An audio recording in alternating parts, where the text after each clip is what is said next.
I never imagined my life would change because of one phone call, especially not one from a stranger who sounded like he was trying very hard not to panic. It was a regular morning in New York, the kind where your coffee tastes a little too burnt and the subway smells like regret. I was already late to my shift at the hotel, tying my hair into a ponytail while jogging toward the service elevator, when my manager intercepted me with a look that could only mean trouble.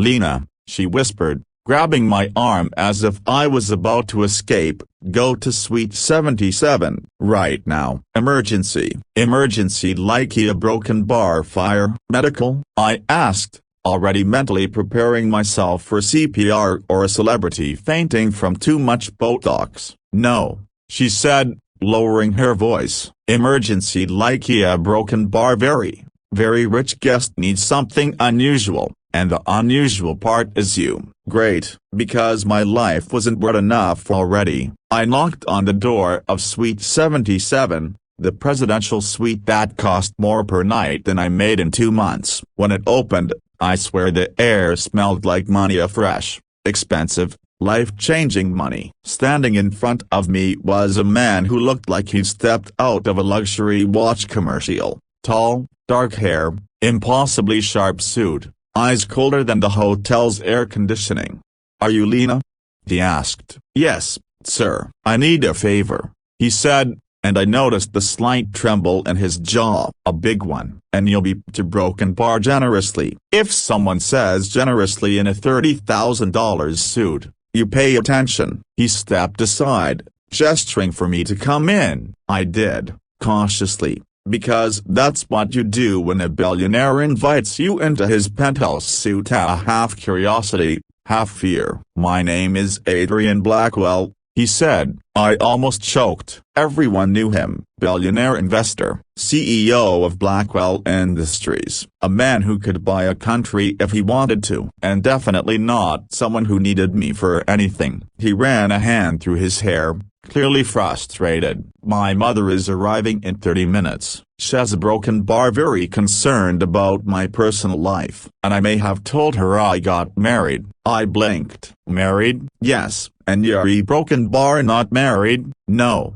he said through clenched teeth, "but she's been nagging me for years. I told her last month that I had secretly married someone. She insisted on meeting my wife today. It was supposed to be a harmless lie. Now she's on her way, and if she finds out I lied, she'll move into this hotel and ruin my entire life." I lifted an eyebrow. "So what exactly do you want from me?" He looked straight into my eyes, desperate and determined. "For one day, I need you to pretend to be my wife." I laughed. I legitimately laughed in the face of a billionaire. "You're joking." "I'm not," he said. "You'll be paid $50,000 for the day." I stopped laughing. "You want me," I said slowly, "to be your wife for a day?" "Yes, just a few hours." "Really? Dinner, a conversation, smiles, pretending we're hopelessly in love?" His cheek twitched. "I'll brief you. It's simple." Simple? Pretending to be a billionaire's wife? Nothing about that sounded simple. But $50,000? $50,000. That was rent for a year money, debt-clearing money, life-changing money. And I had exactly $78 in my bank account. "Okay," I said, heart pounding. "I'll do it." He exhaled in relief. Thank God. Before I fully understood what was happening, a team of stylists swooped in. Someone handed me a gown that felt like it cost more than my apartment. Another person did my makeup, turning my tired morning face into something stunning. They styled my hair, put diamonds on my ears, real diamonds, and for the first time in my life, I looked like someone who belonged in a suite like this. Adrian watched, arms crossed, studying me not with desire but with calculation, like I was an investment he needed to evaluate. When the stylists were done, he stepped closer, his eyes scanning my face. "Perfect," he said softly. "You look exactly like someone I would marry." The way he said it sent a strange shiver down my spine. He spent the next 10 minutes briefing me. My name was still Lena. He didn't want me to forget to respond. We met at a charity gala. We bonded over a love for Italian food. He proposed during a rainstorm in Paris. It sounded like a romance novel written by someone who never left his office. When his mother arrived, I instantly recognized Hera Eleanor Blackwell, philanthropist, board member of Everything Important, elegant enough to make royalty insecure. She hugged me warmly, her perfume expensive and soft. "So you're the mysterious wife," she said, smiling as if she already adored me. I was afraid Adrian married someone soulless, like all those women who chase him for money. "But look at you. You're beautiful and sweet. You have kind eyes." I tried not to pass out. We sat together in the private dining room, Eleanor asking questions, Adrian squeezing my hand under the table every time I hesitated. At one point, he brushed a stray strand of hair behind my ear, a gesture so gentle and intimate that for a moment I forgot it was an act. Eleanor stared at us dreamily. "I haven't seen my son smile like this in years," she said. Adrian almost choked on his drink. Halfway through dessert, something unexpected happened. I saw Adrian soften. His shoulders relaxed. His voice lost its hardness. "He'll could a broken bar normal, human." And when he glanced at me, there was a warmth in his eyes that hadn't been there before. Maybe it was the wine. Maybe the act was getting too real. Maybe he was starting to believe our lie. Or maybe I was. After dinner, Eleanor retired to her room, exhausted but happy. Adrian and I returned to the suite, both silent. The moment the door closed, he loosened his tie and let out a deep breath. "You were incredible," he said. "You owe me $50,000.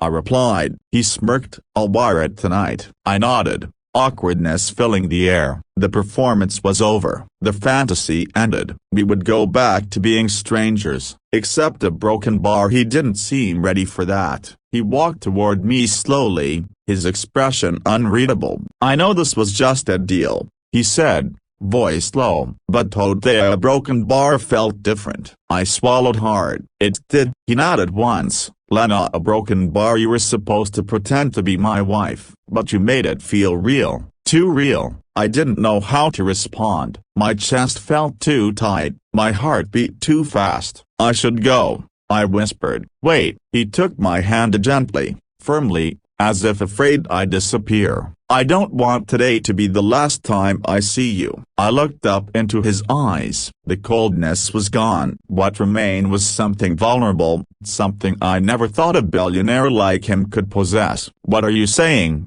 Adrian?" "I'm saying a broken bar," he exhaled. "I want to know you, the real you, not the wife for a day version. I want to take you to dinner, and not because I need you, because I want to." My heart dropped to my stomach. "Are you sure?" I whispered. "I'm not a broken bar. I don't belong in your world." He stepped closer. "You belong in it today, more than anyone else ever has." My breath caught. "But," he added softly, "I won't pressure you. You can take your money, go home, and forget any of this happened." "I'll respect that." I stared at him. The billionaire who had everything, a broken bar except someone he could trust, someone who wasn't after his money, someone who wasn't pretending, except I was pretending. But somewhere between the borrowed diamonds and the fake love story, I'd felt something terrifying and fragile. "Adrian," I whispered, "I don't want to forget today." He smiled, a real smile this time,